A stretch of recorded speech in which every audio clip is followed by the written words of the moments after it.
Amigas, amigos, bienvenidos a este nuevo programa, el 10º ya de la serie de personalidades de la antigüedad.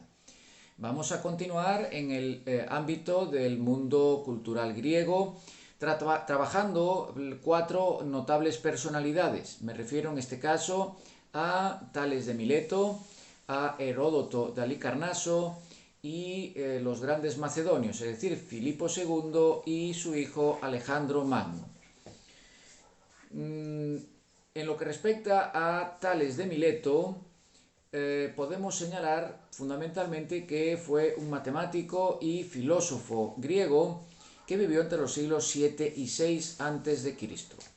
Fue el fundador de la denominada Escuela Filosófica de Mileto y uno de los primeros en promover una explicación racional de todos los fenómenos naturales, dejando de lado, por lo tanto, el tradicional y anterior enfoque mítico.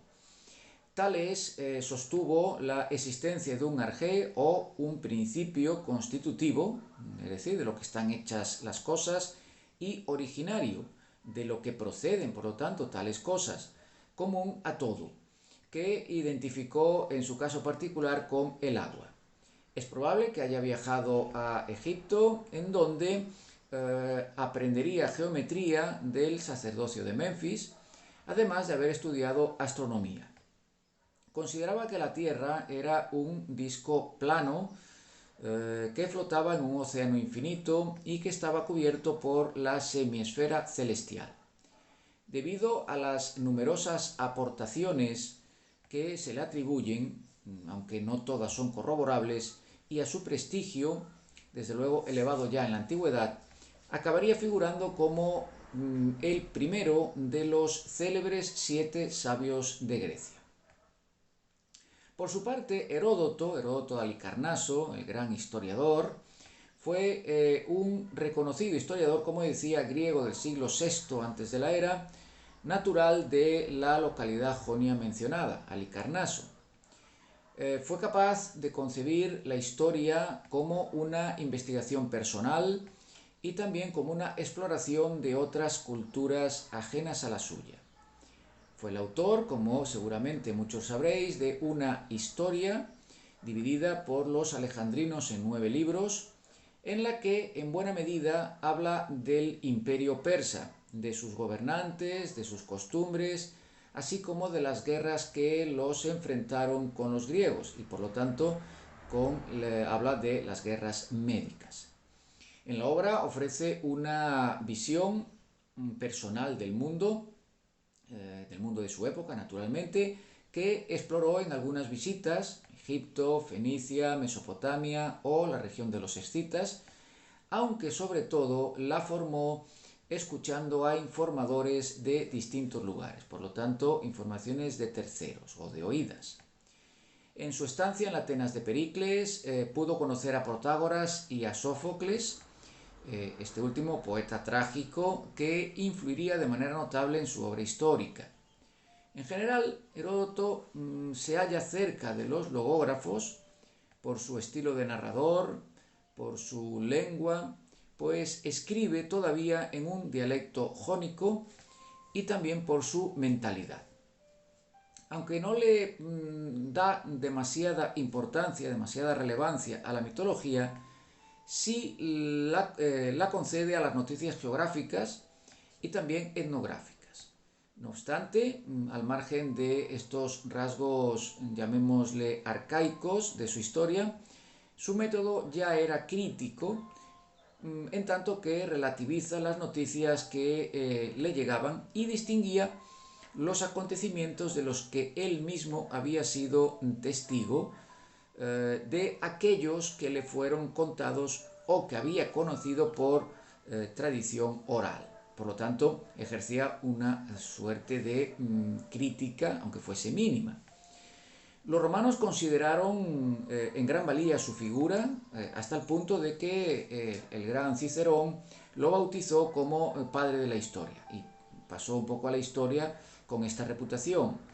Además, muchos historiadores romanos se sirvieron de él como fuente.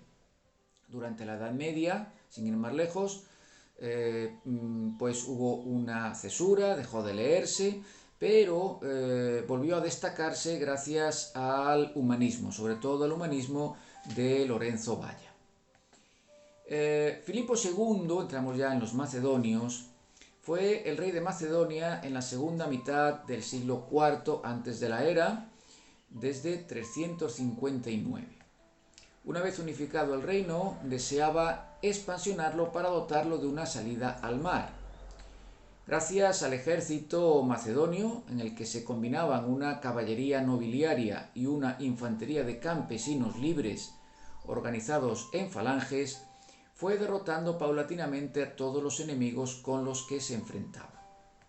En la Guerra de los Confederados, entre 357 y 355, acaba con el poder marítimo de Atenas y de sus aliados, por supuesto, mientras en la denominada Segunda Guerra Santa, 356 al 346, conquista Tesalia.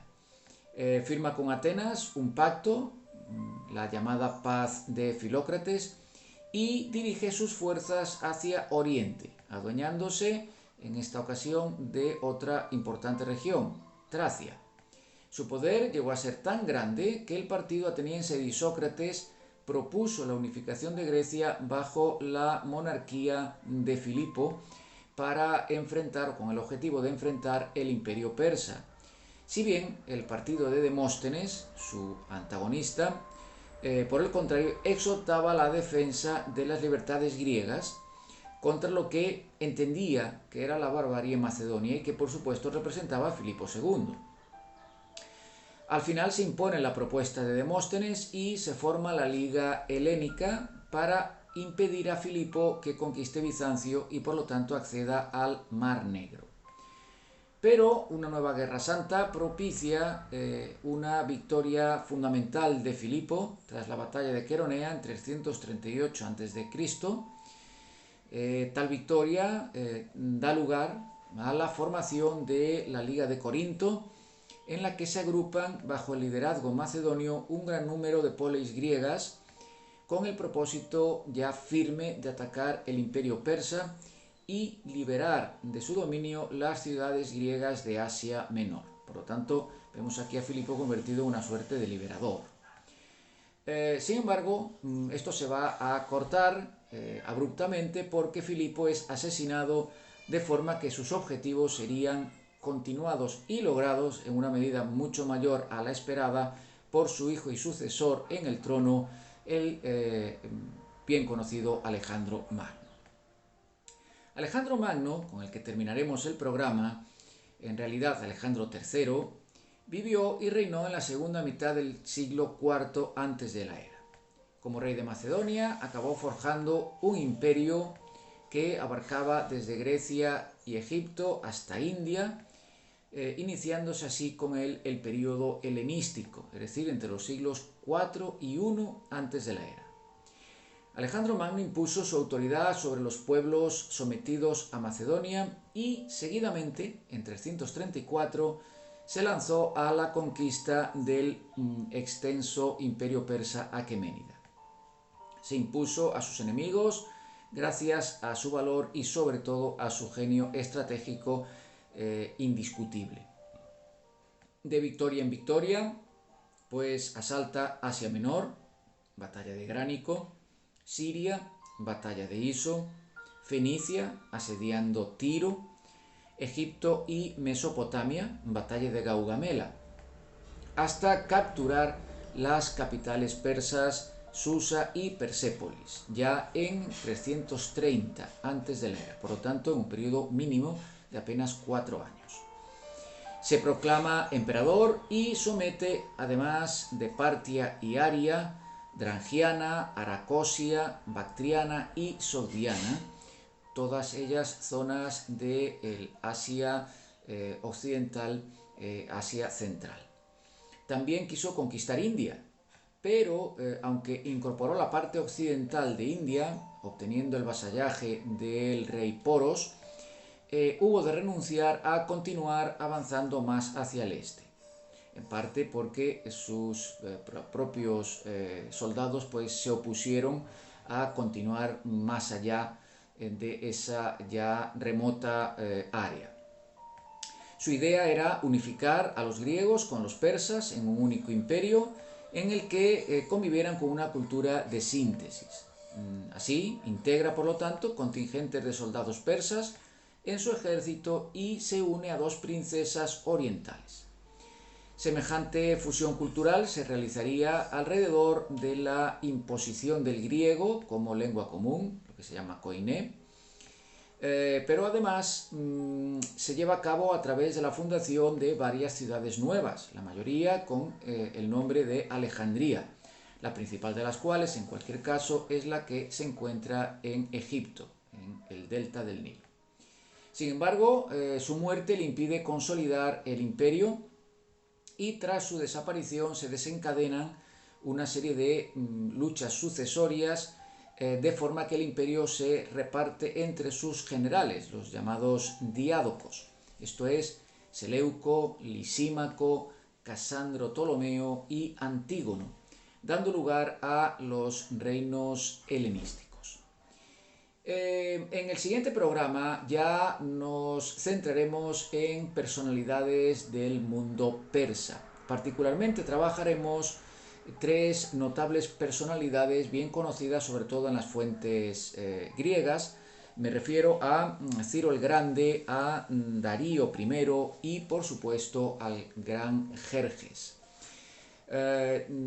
Suscribiros si os parece oportuna la información, como siempre os comento, dad like, haced cualquier tipo de comentario, sugerencia, crítica, cualquier aporte será siempre bienvenido y contestado si se trata de algún interrogante que creéis que debéis hacer. Os espero entonces en un par de semanas con este ya sería un 10º programa donde, como decía, nos centraremos en el ámbito persa con Ciro el Grande, Darío I y Jerjes.